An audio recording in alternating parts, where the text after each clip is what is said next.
అందరికీ నమస్కారం అండి. తెలంగాణ రాష్ట్ర ప్రభుత్వ ఉద్యోగులకు సంబంధించి మరో సూపర్ గుడ్ న్యూస్. డిఏ 2% పెంపు చేస్తూ ఉత్తర్వులు జారీ చేయడం జరిగింది. సో, వీరందరికీ కూడా ఈ అప్డేట్ అయితే రావడం జరిగింది. సో, ఈ వీడియోలో వీటి గురించి పూర్తి వివరాలు అయితే తెలుసుకుందామండి. ముందుగా వీడియోని సపోర్ట్ చేసే వారందరూ కూడా వీడియోని ఒక లైక్ చేసి మీ తోటి ఉద్యోగ మిత్రులకు వీడియోని అయితే షేర్ చేయండి. ఛానల్ని ఫస్ట్ టైం కనుక విజిట్ చేసినట్లయితే తప్పనిసరిగా సబ్స్క్రైబ్ చేసుకుని పక్కన ఉండే బెల్ సింబల్ని యాక్టివేట్ చేసుకోండి.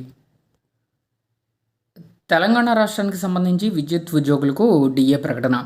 సో, విద్యుత్ ఉద్యోగులకు రాష్ట్ర ప్రభుత్వం గుడ్ న్యూస్ చెప్పింది. 2% డిఏ పెంచబోతున్నట్లు ఉప ముఖ్యమంత్రి బట్టి విక్రమార్క గారు ప్రకటించారు.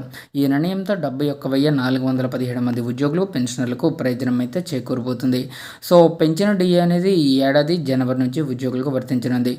దీంతో ఉద్యోగులు రెట్టించిన ఉత్సాహంతో ప్రజల కోసం పనిచేయాలని బట్టి విక్రమార్క ఆకాంక్షించారు. అలాగే మరొక ఇంపార్టెంట్ అప్డేట్, పీఆర్సీ హెల్త్ కార్డులను ఇవ్వాలి అని చెప్పేసి టీఎన్జీఓ సెంట్రల్ యూనియన్ రాష్ట్ర అధ్యక్షుడు మారం జగదీశ్వర్ డిమాండ్ చేశారు. సో, ఇక్కడ రాష్ట్రంలో ప్రధాన ఆలయాల్లో పనిచేసే ఉద్యోగులకు పీఆర్సీ హెల్త్ కార్డులను మంజూరు చేయాలని టీఎన్జీఓ సెంట్రల్ యూనియన్ రాష్ట్ర అధ్యక్షుడు మారం జగదీశ్వర్ డిమాండ్ చేశారు. 888 జీవోలో ఉన్న దేవాలయాల పోస్టులకు సంబంధించి పూర్తి స్థాయిలో సవరణ చేయాలని సూచించారు.